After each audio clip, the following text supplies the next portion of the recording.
मार के कनखी नैनन से गुरुदेल चलावेलू। छत के ऊपर से काहे शीशा चमकावेलू। रही रही के मोबाइल से मिस कॉल पे ठावेलू। खिड़की पर खड़ा होके तू किस उड़ावेलू। हो जाए बर्बाद जवानी, आ बिगड़ जाई मुहवा के पानी।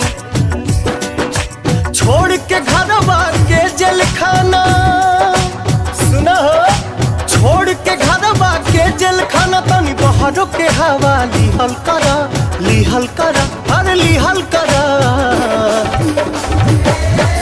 भरल फुलल तनी तनल रहा, मस्त टनाटन बनल रहा।